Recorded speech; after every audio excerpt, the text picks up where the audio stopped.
Thanks to Yan Yichen, I, Zhou Xiaoxiong, the chemistry department's campus belle, was thrust into the spotlight for the third time because of him. The first time was when we got together, the second was when we broke up, and now, just 1 week after our breakup, he already has a new girlfriend. Everyone says that although it was Zhou Xiaoxiong who initiated the breakup, it seems like Zhou Xiaoxiong is the one who really got dumped. That day, Yan Yichen openly brought another girl from a different class in our department to class. Afterward, they went to the cafeteria together, and not just the first-floor cafeteria, but the fancy second-floor one. He had always eaten at the first-floor cafeteria because it was cheaper. No matter how many times I asked him to go to the air-conditioned, drink-serving second-floor cafeteria with me, he always flat-out refused. I'd say, "I'll treat you." "No need. If you want to eat there, go by yourself," he'd always reply, rejecting me in the same way every time. I thought Yan Yichen would never step foot on the second floor for all 4 years of college, but as soon as we broke up, he went there with another girl. Just as they sat down after buying their food, I stormed over and plopped down right next to him. He gave me a sideways glance and then ignored me, casually handing the drink in front of him to that little seductress across the table. I glared at the drink with my piercing 24-carat double-eyelid eyes, seething with rage. My blood was boiling. He had never even bought me a bottle of water while we were together. Even on my birthday, he just gave me a test tube filled with some dark powder. That was his experiment result, activated carbon. What the heck? Was he saying I'm as dark as carbon? The more I thought about it, the angrier I got. Before that seductress could react, I snatched up the drink, tilted my head back, and gulped it all down. Then I let out an earth-shattering burp, slammed the empty bottle on the table, and swaggered out. But that night I chickened out. Even though I had just blocked him, I couldn't resist opening WeChat, typing his number into the friend request search, and sending him a request.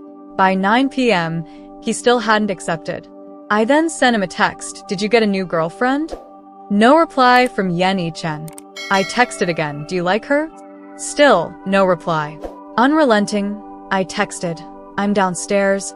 Yes, my temper had gotten the best of me, and I had dashed over to his dormitory building. Although he didn't reply to my message, yet again, not long after, he came downstairs.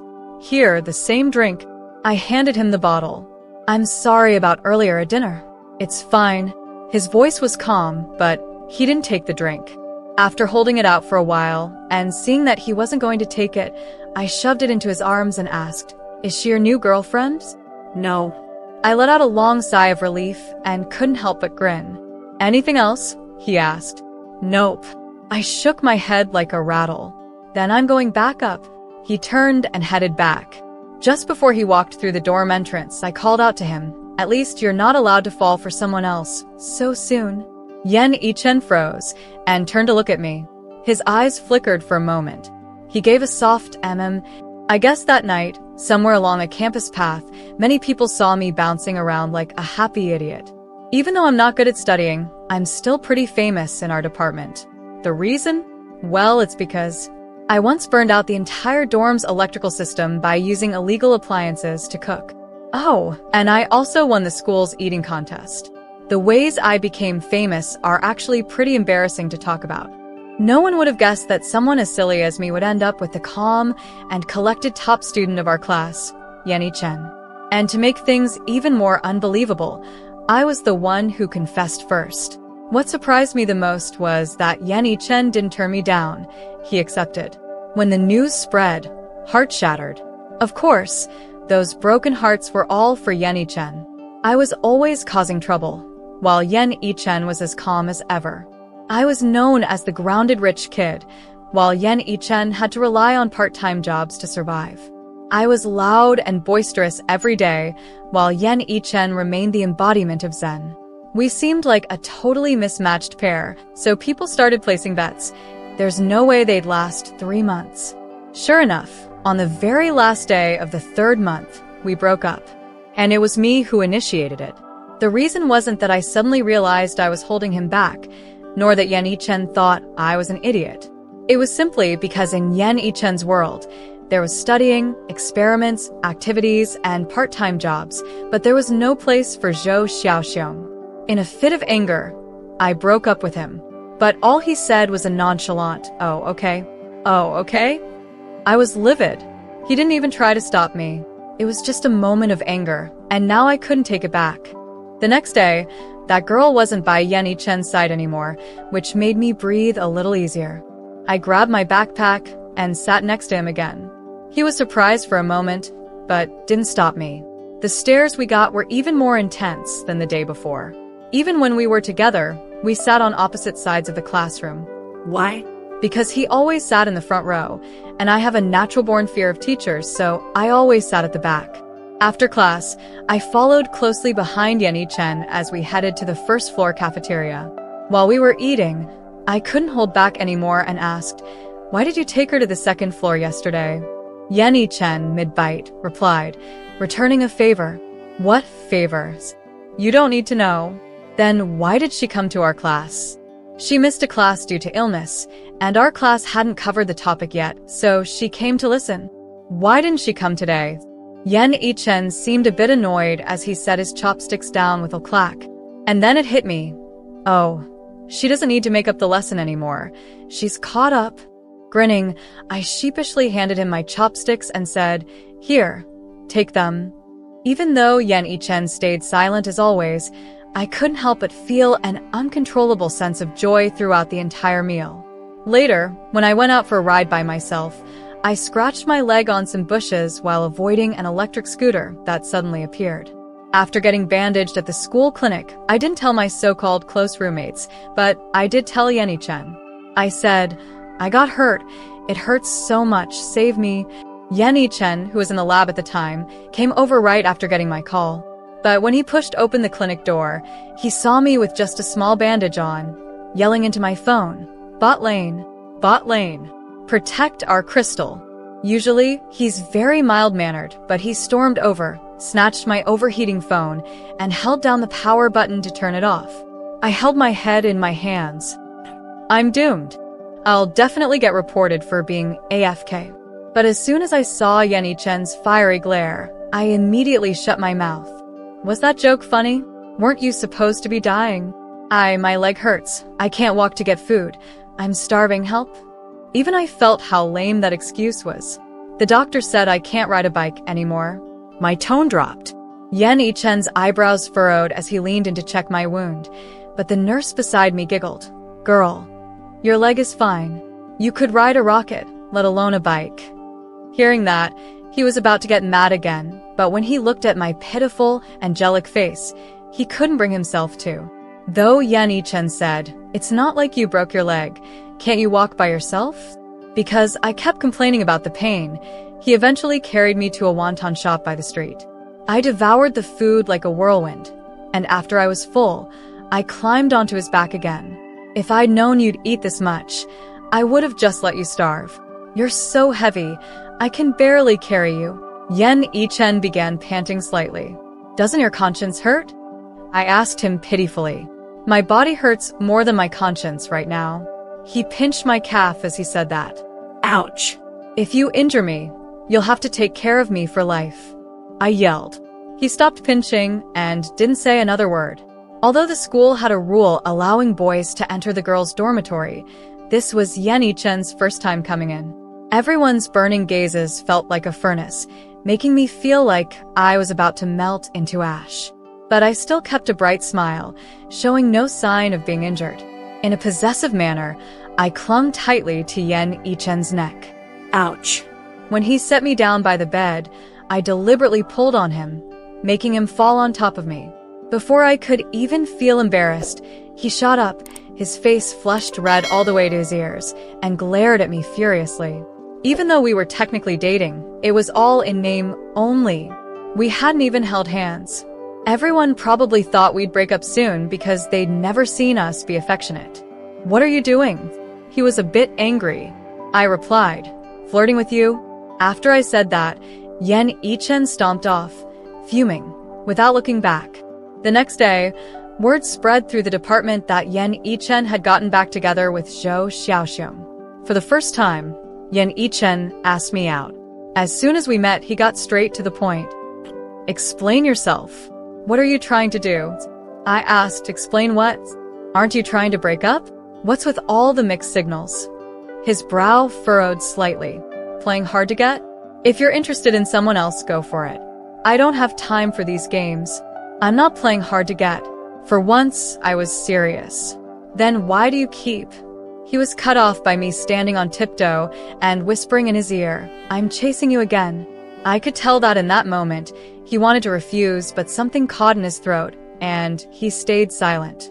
And that silence, in my eyes, was a promise. 3 months ago. If you don't have a girlfriend yet, would you let me be hers? I sent this message to Yen Ichen at midnight. I didn't expect anything, but to my surprise, the next morning, the first thing I saw when I opened my eyes was a reply from him. On the screen were 2 simple words. All right. The news of us being together spread quickly. Suddenly, Yen Ichen wasn't just known as the top student, but also as the boyfriend of the lowest-ranked student. On the first day we were together, I asked him to eat at the cafeteria. After climbing a bunch of stairs to the 2nd floor, I realized he had stopped at the staircase. So, I went back down and asked, "Why aren't you coming up?" He said, "I'll eat on the 1st floor, but there's no air conditioning on the 1st floor. Let's go to the 2nd floor." I didn't want to compromise because the 1st floor had a poor environment. Yen Ichen didn't back down. "The 2nd floor is too expensive. I'll pay." I blurted out without thinking, not realizing how hurtful it might be to him. "No need. If you want to eat there, go ahead." He refused. I was stunned by his response, but eventually, I gave in and followed him to eat on the 1st floor. It was my first time eating there, but the food was much better than I expected. After that, every time I asked Yen Ichen to eat with me, he'd always find an excuse to turn me down. Sometimes he said he wasn't feeling well, sometimes he had plans with his roommates, and sometimes he said he had part-time work. But most of the time, he was busy with experiments. My classmates laughed at me, saying, "See? I told you, Yen Ichen's so laid back, he's not going to care much about you." I snorted. "How do you know he doesn't care?" I sent him just one text, and he agreed. A week into our relationship, we were still stuck in the same place. "Wanna go watch a movie?" "Busy." "How about ice cream?" "Busy." "Can we take a walk together?" "Busy." It seemed like busy was the most common word in our messages. "Tomorrow's my birthday." "Well, happy birthday in advance." His tone was still flat, without a hint of excitement. On my birthday, I received a small test tube of activated carbon from Yen Ichen. And then, without saying anything, he just left. I was ignored for a whole week after that, and I was about to explode. Was he cold? Was this emotional neglect? Had I been sent to the cold palace? So, just like when I asked him out, I angrily sent him a message, "Let's break up." And just as calmly as he'd agreed to date me, he replied, "Oh, okay." That was the memory of us being together. My leg healed not long after, and since then, I became Yen Ichen's little tail. Whenever he was about to go out, I would fire off a string of questions. "Are you going out? Where are you going? With whom? What for? When will you be back? Are you coming back?" Yen Ichen would sigh helplessly but always answer each question one by one, with a smile creeping up on his face. One time, we agreed to meet at the cafeteria entrance, but after waiting for a while, I still hadn't seen him, so I sent him a message. "Where are you?" He replied, "Are you a dog?" I froze for a second, thinking he was calling me clingy, and responded, "Woof." Later, I found out that Yen Ichen was rushing over with his arms full of books when he got my message. Afraid I'd be anxious from waiting, he quickly typed with one hand, meaning to say, "I'm right behind you," but in his rush, he mistyped, sending "Are you a dog?" instead. When he saw both our messages, he suddenly burst out laughing. As I turned around, I saw him, always so composed, bent over, clutching his stomach, books scattered at his feet. That fleeting, subtle moment was enough to melt my whole heart. When we talked about the mix-up over lunch, Yen Ichen couldn't stop laughing. I sat across from him, staring intently, and after a while, I said, "If you keep laughing like that, you'll regret it." But he kept on laughing. So, with a mischievous smile, I suddenly stood up and kissed him across the table. His lips were soft, carrying a trace of warmth. Time seemed to freeze at that moment. Despite the hustle and bustle around us, nothing could drown out the thumping of our hearts. That kiss, tender and lingering, was met with Yan Yichen's gentle response. Zhou Xiaoxiong and Yan Yichen kissing in the cafeteria became quite the sensation in our department. Holding my hand in front of everyone, Yan Yichen strode into the classroom. Even with exams and assignments looming, nothing could dampen everyone's fiery curiosity. For once, he sat with me in the last row. As soon as class started, the teacher spotted Yan Yichen and asked Yan Yichen, "Are you feeling unwell? Why are you sitting in the back?" You see, Yan Yichen had always been a top student, often sitting at the very front of the class. But today was different, naturally sparking the professor's curiosity. "Teacher, he's sitting with his girlfriend," someone teased. "Oh." The teacher smiled knowingly and asked, "Who's the lucky one?" I suddenly stood up, tilting my head proudly. "Me. I don't seem to recognize this student." Awkward. After all, I had hardly attended any classes. How could the teacher possibly remember me? "I'm Zhou Xiaoxiong, teacher," I announced. The teacher finally remembered. "Oh, you're the one who short-circuited the whole dorm building?" "Yes, that's her. That's her." Before I could respond, the class answered for me. "Well, you two sure have complementary personalities," the teacher joked. "Exactly. Yan Yichen knows everything, and Zhou Xiaoxiong knows nothing. They're the perfect pair," someone shouted out of nowhere. I glared sharply in their direction, but when my gaze landed on Yan Yichen, I couldn't help but feel a little flustered. Not long after, Yan Yichen found out about everything. With such a small department, the things I had casually mentioned to my classmates made their way to his ears. I knew it. Why else would Zhou Xiaoxiong suddenly confess? It was all for the experiments and papers. Yeah, considering Yan Yichen's personality, he wouldn't easily help others unless they were dating. If you get him, you can count on him to help you graduate. Zhou Xiaoxiong is really clever. Only she could come up with a plan like that, so typical of Zhou Xiaoxiong. For 3 days after that, Yan Yichen didn't talk to me. He stayed silent for 3 days, disappeared for 3 days, and then, on the 4th morning, he sent me an email. Attached were all the lab reports and papers for the semester. In the email body, he had typed in plain black song font, "Let's break up. Everything you wanted is here." I cried as I instantly replied, "Where are you? Please let me explain." Dorm. 5 minutes later, I burst through Yan Yichen's dorm door. Before he could speak, I threw myself into his arms, holding him tightly with all my might. His heartbeat was rapid, almost deafening, making my heart ache. "Don't say anything, just listen to me," I said, taking the lead. I admit, when I first confessed, it was because I wanted you to help me with the experiments and papers. But after that, I don't know why, I just couldn't stop thinking about you.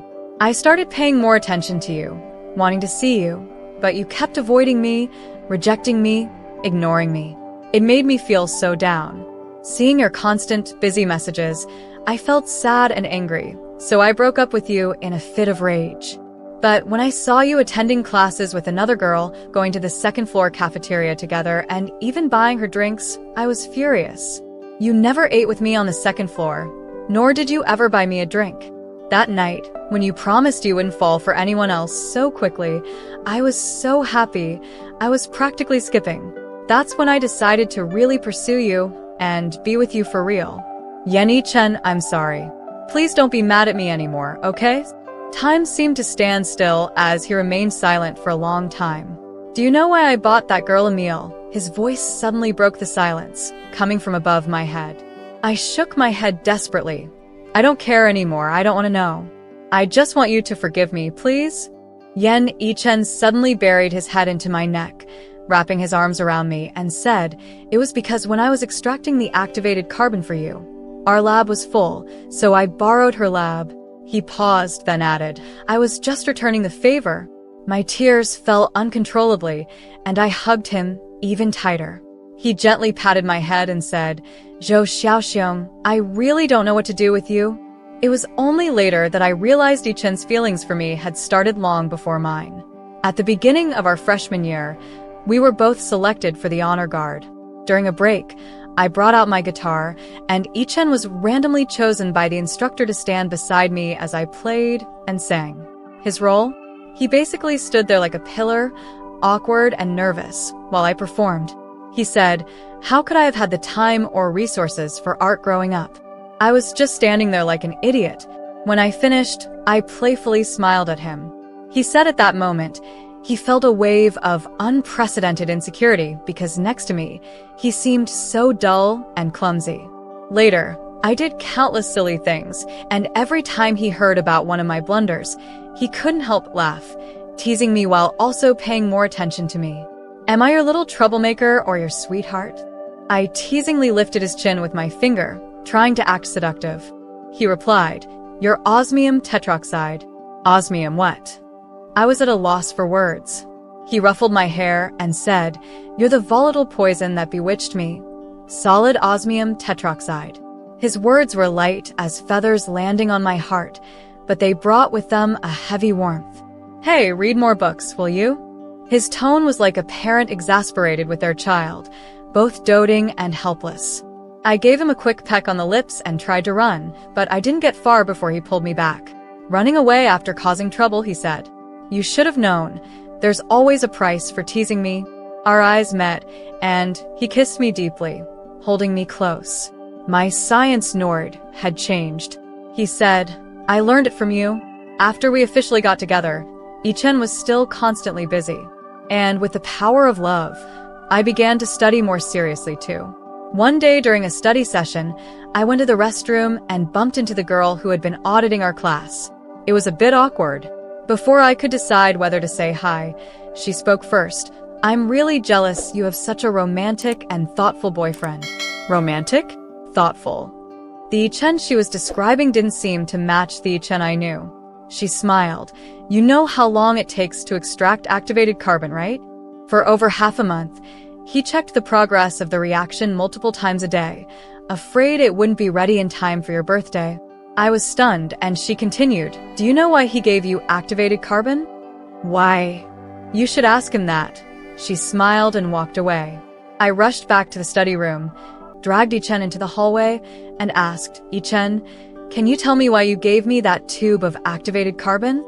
He was silent for a moment, then said, "It takes a long reaction time, as high purity is as valuable as gold and won't degrade for 10,000 years. I couldn't help it. My eyes suddenly welled up with tears. There's more than just a few twists and turns between the minds of a straight-A student and a slacker like me. It turned out he was telling me that his love for me was like that activated carbon, long-lasting, pure without any impurities, and would never expire. He handed me 5.2184 grams of 92.8% pure activated carbon, telling me that 5.2184 means, "I love you for life." Later, I learned even more. When I confessed him out of the blue, Ichen didn't sleep that entire night. His roommates told me this. 3 of his friends crowded around me, chattering away. That night, we thought something had happened to his family, but later we found out you two got together. We bet you two wouldn't last. Because, honestly, you two didn't seem to have any common ground. But the day you broke up with him, Ichen didn't come back to the dorm that night. Guess where he was, one of them asked me. Where? I had no idea. He sat outside your dorm building all night. He continued. The next morning, I went for a run and saw him sitting on the curb. He looked so heartbroken. I felt like I owed him so much, and without thinking, I ran straight to his lab to find him. He was wearing a lab coat, recording the temperature of a water bath. When he saw me, he smiled. But seeing him smile made me burst into tears. Ichen rushed over to wipe my tears and asked, "What's wrong? Are you feeling unwell?" I shook my head vigorously and threw myself into his arms, repeatedly saying, I'm sorry. Ichen had never opened up to me like he did that day, and I had never known that this seemingly calm science guy had such a dramatic inner world. He wasn't uninterested in walking down the street with me, going shopping, or watching movies. He was just too busy with studying, working part-time, and experiments. The materials for extracting activated carbon had been bought with the money he saved from working overtime. You think the school would just let you take whatever chemicals you want? I couldn't help but burst out laughing, accidentally blowing a big snot bubble in front of him. He wiped it off for me and shook his head with a smile. You? I finally understood Ichen's reserved nature and his carefulness. It wasn't that science guys didn't understand emotions, but no matter how intense their feelings were inside, they just didn't know how to express them well. Someone once said, when your partner puts as much effort into the relationship as you do, then life is worth it. I think I might be lucky. The year I met Ichen, that tube of activated carbon took over my entire heart.